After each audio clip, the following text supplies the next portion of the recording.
Welcome back. Today on Guardrail Finance, we want to discuss whether your passive real estate investments are accretive to your passive cash flow. We also wanted to discuss whether your passive real estate investments are accretive to your net worth. And so maybe we should step back for a second and discuss the word accretive. It's not a word that is commonly used outside of financial circles, but accretive is the adjective form of the word accretion, which means gradual or incremental growth. And so you want to look at your passive real estate investments from the perspective of accretion and whether it is accretive to your passive cash flow and net worth. And there are three ways that we do this. The first is that you really should analyze deals based on your investment thesis. And so that means understanding the property types that you want to invest in, understanding the geographic markets that you want to invest in, understanding the different sponsors that you can invest with, and then determining whether those deals are going to be accretive to your passive cash flow and to your net worth, while also providing you with diversification. The second way to see whether passive cash flow deals are going to be accretive to your passive cash flow and your net worth is to underwrite the cash flow of the deal. You want to understand the return metrics. You want to understand what return metrics you need.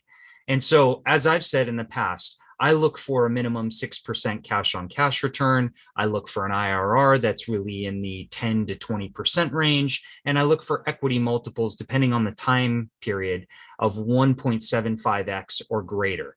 I will dip down into 1.4, 1.5 for shorter hold periods, but I'm generally looking for equity multiples that are 1.75x to 2x.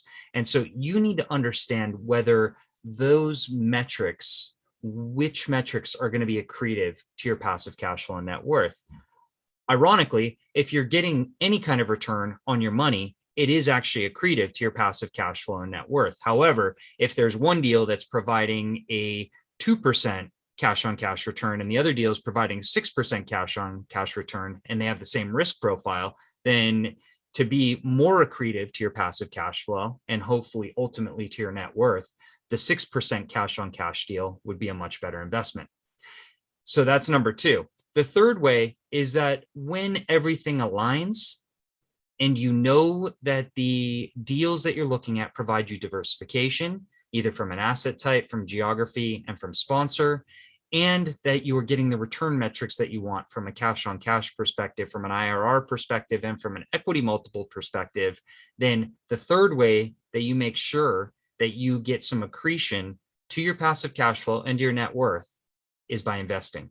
So you have to take action, you pull the trigger, and you invest in that deal. And then when the funds come back, you can do that all again and reinvest that passive cash flow and ultimately the profits that you get from the deal back into new passive cash flowing deals with upside potential.